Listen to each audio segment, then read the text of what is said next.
I'm wondering if you could tell us what the starting point of the film is, because as I was watching it, it's a film that has several different characters.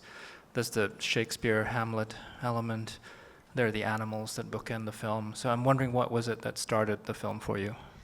It was really the image of a child. I mean, he's 13 years old, of a boy, a son, who's coming back. Dirty, obviously, having spent some time in nature.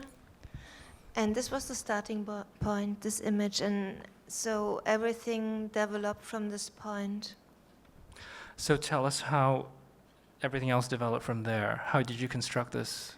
Was it about constructing this family around him? I'm curious when the Shakespeare part came in. Yes.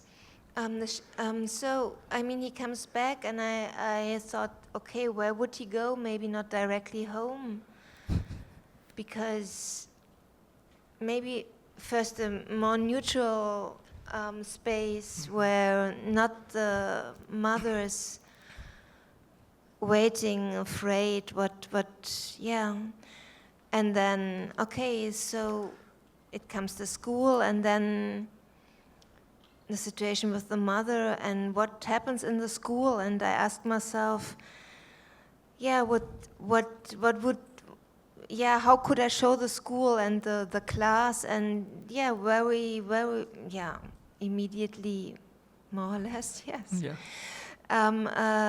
It came in my mind that I was not interested in teaching a lesson, but what could they do just alone? So I thought about playing, and I didn't search for a play, but I thought about Hamlet. This was actually a translation, adaptation that you had worked on? Yes. I made several translations of Shakespeare pieces from English to German.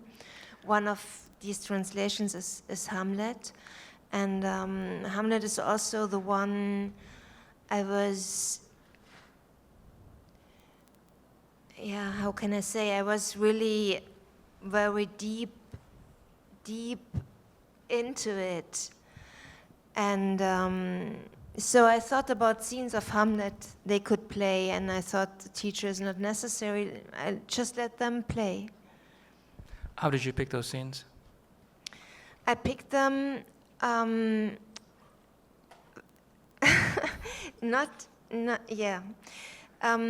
wanted in any case a scene with rhymes. So there are only several, there are not so many. So this is the first one you see. And then I picked them very intuitively, what I could try to imagine that these children could say. And really saying means really saying. I mean, just what words could come out. Yeah. So, because you have professional actors, like Maren Eggert is somebody you've worked with before, we have Franz Rogowski as the teacher, but you also have the children who are not, and there are also animals. So there's quite a range of performances and performance styles in the film. I'm sorry if you can tell. Did you say they are almost animals? No, there are animals in the film. And they're not, we are all animals, but... No, because...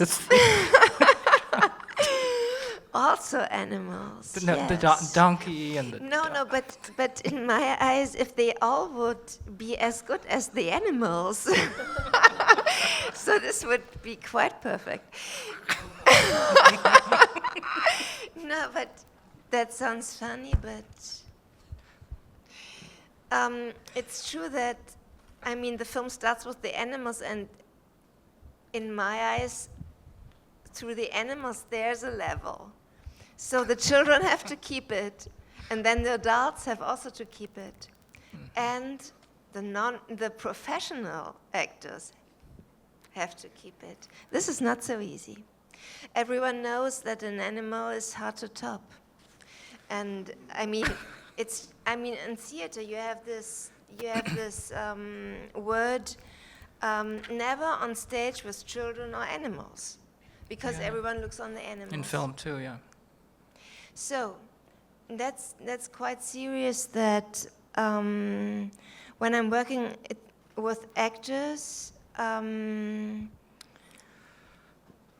I search for them a long time, or I know them as Maren, and yeah, it's true that and obvious that this is unfortunately a special way of acting.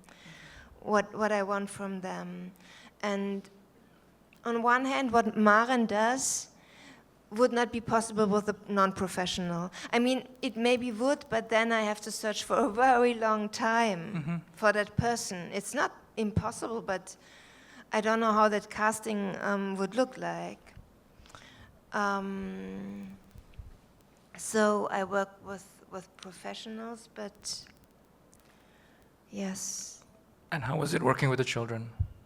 With the children, we did a lot of, we saw more than 100 children, and in the end, none of these children acted before. None of them was from an agency. We found them in schools.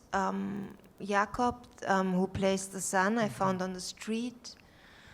And when I met them the first time, when I was interested in how they behave, how they look, how they move, I met them again and I gave them the text, and I asked them to say the text. And so we stepped forward. Can you say a bit about your writing process? I think I heard you say in Berlin that the film is pretty much as you wrote it. Like there's very little even changes on the set and the editing. So that's true. Yeah. Yeah, I mean, on the set there's almost no changing. No, and in the editing, I really did very less. Yeah. So are your visual ideas already with you when you are writing? Because the film is very precise, like a lot of your work, very precise in its composition, framing, ideas about camera movement. Yes. When I write something, I write it down. I need to imagine exactly, more or less, how this scene will be shot, to find out what can be the next image in the next scene. So I write more or less, the script is more or less a shot list. I want to ask you about the title, which refers to Ozu. He made a film called I Was at Home But in the early 30s. So at what point did this title come to you? Very early, because I Was Born But impressed me long ago as a title so much that I could not forget it. I mean, how beautiful can a title be? I was born but. And on the other hand, I made a film. The first middle-length film I did was I Stayed All Summer in Berlin. And the new title is kind of a mixture of that both, because I Stayed All Summer in Berlin, which I did in 93, I think, was also written as I wrote this film, just sitting and writing. I mean, I wrote the script during waiting on a financing of the former film. And this was quite a hard time, and where I could not get rid of working on this project. I wanted to do The Dream Path, and at the same time I was kind of empty with this work because it was more or less waiting for money. So I just started to write as long ago with this other film, and this title came in my mind, and it's kind of a mixture. I wanted to do something with such a beautiful title. I was at home, but did it help something that I was at home? No. I don't know. Another filmmaker who is often mentioned in relation to this film and to your work, and I think it's hard not to think about him because of the donkey, is Bresson. Obviously, Balthazar is one of the great animals in all of cinema. So, were you thinking of? And I know in Toronto just a few weeks ago you did a presentation of Bresson's Pickpocket. So obviously a filmmaker who means a lot to you. So. I mean, Balthazar is one of the most beautiful films existing, I think. I mean, this is an incredible film. And it's impossible to shoot a donkey without thinking of that film. And for me, it was more, how could I dare? How could I free myself and shoot a donkey? And I mean, it took me a long time. I'm making films since some years. And now I thought, okay, well, I'm ready. Give me the donkey. And I was so happy when this donkey arrived on set, you cannot imagine. I thought, oh my God. We shot this in Croatia, but it was so complicated with the animals, so the donkey came from Hungary with the dog and with all the rabbits. And when he arrived in this little village, I thought, okay, this is not anymore Bresson, this is a donkey. I wanted to ask you to just talk about a couple of scenes in the film, and then we'll take some audience questions. The first one is the long scene in the middle of the film, the long conversation with Astrid and the filmmaker character, who's played by a real-life filmmaker, Dana Komyan. And she has some very strong opinions on his work, but also on cinema and truth and acting, and to what extent do those opinions align with yours? I mean, the important thing for me in that moment is that she bumps in this director. I mean, the main thing is the situation and the relationship between the two of them, because he is interested in her opinion. And the fact that he's listening to her makes her talk. And then she cannot stop herself. And I mean, what happens if you cannot stop yourself talking? I mean, this would never be something she would. It's not a speech in front of students about filmmaking. It's something which coming up with out of control, more or less. This is the interesting thing. And I wrote the scene as it is, early in the morning in 2 hours, and this was what came out. And for sure, it has something to do with my thinking. But if I would agree on that, I could not work. So the chance when you write a scene and not not a speech, is that it's just human. It's not theory. It's what happens in a situation when someone is so happy that another person is listening, and everything goes together like an opinion and a past and the presence of this person. So, yeah, she loses control and she says things. And at that point, it starts to get interesting because everything is reaction. He's reacting, she's reacting again. If he would not react like that, she could also not react. I mean, everything is just reaction. Okay, and then just the other scene I wanted you to talk about is the scene with the song, which is an M. Ward cover of David Bowie's Let's Dance. Can you talk about the selection of that song? And a few things happen in that scene. I mean, it's several scenes that song plays over. There's her visit to the cemetery, but then there's also what seems like a flashback scene with the children dancing. Yes. I mean, the beginning was that I was looking for music because it was clear I don't want to use the music they heard when they were dancing. And then I was trying several pieces. And when I found this M. Ward, yes, I thought, okay, why not starting much earlier? Also because it's difficult to edit music. I mean, I did in my films, I tried what is possible. I mean, there's almost, in many of my films, there's only one song or two.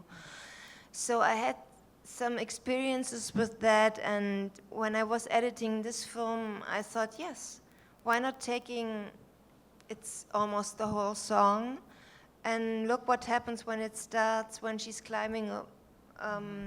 It's a very intuitive decision, and the strange beginning of the song, which is not, it's kind of a jazz thing for very few seconds. And she's climbing on a cemetery, and I had the feeling she's climbing in a bar because of this strange beginning. And then it starts, and yeah, I thought, why not? All right, so we have time for a few audience questions, and we do have a microphone as well. Yeah, we'll start here. There's a microphone coming right behind you.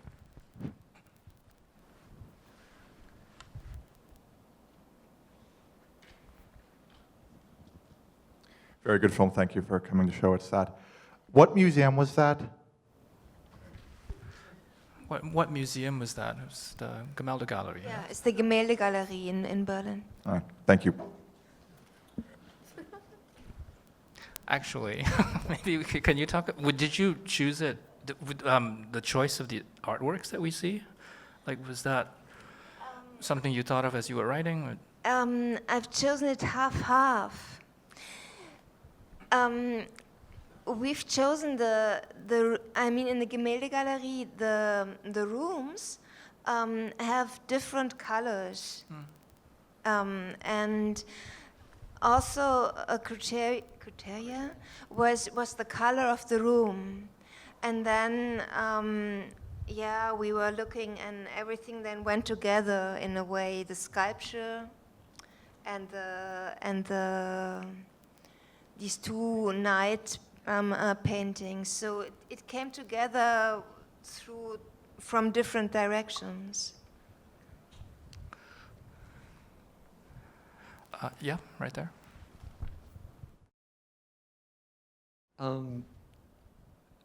Did something happen to you in your life that you have a personal investment in this film? And if not, why? Personal what? Did something happen to you personally in your life that inspired this film? And if it didn't, why is this? What do you want people to take away from this film? Why is this relevant? Thank you. How are these two questions connected? Or are they connected?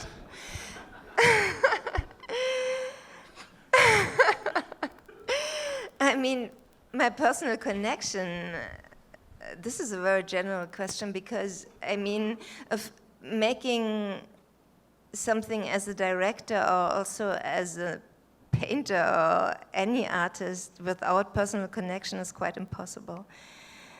That's the one thing. And the other thing, I cannot say I cannot put that together in a sentence, what you shall take. This is impossible. If I could do that, then maybe I would write a sentence and put it on a wall. What I wanted to do is what you saw. And yes, what shall I say?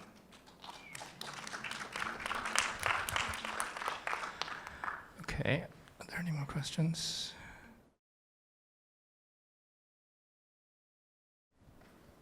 I had the feeling that the children in the film were very poised and adult-like, while the mother, can you hear me? Like adults, the children. And while the mother felt so raw and emotional, and I was wondering how you thought about childhoodness or childhood and adulthood and how those things interact. Yes, I thought about that. The children lead the adults in a way. They are calmer. They are kind of further than the adults, and I think there's a lot to lose during getting adult, and many of us lose it, but the children still have it. It can be described in many ways. It's kind of trust in themselves. It's kind of openness to accept what happens. But yes. We have time for one more question. So, yeah, here. There is like a grimness, and there is this sort of like sadness that communicates itself. And I just wonder if it is, like, I hope that the world is not like this for the children, even if they come out looking adult-like, but somehow I kind of feel at the close-up, the contemporary world looks ugly and sad in this film, you know? And was it your intention to portray it like this? No. Okay. Let's try a different last question. Yes, over there.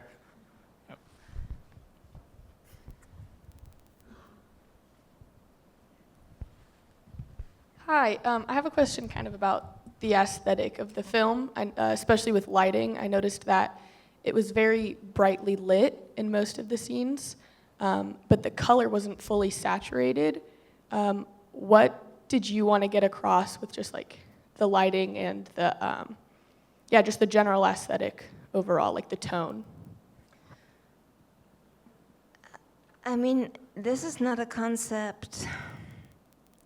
We start to think about the image in the moment when we are looking for the location, and every location.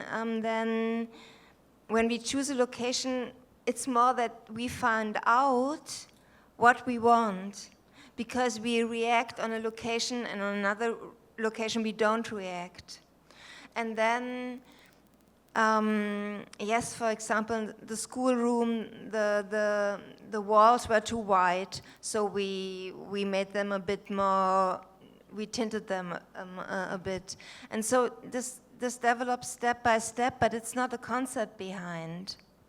And then, I mean, in the color grading happens a lot as we shot the film digital, and it's not that we say it has to be like that. So what does that mean? It's more that we look on an image and then we...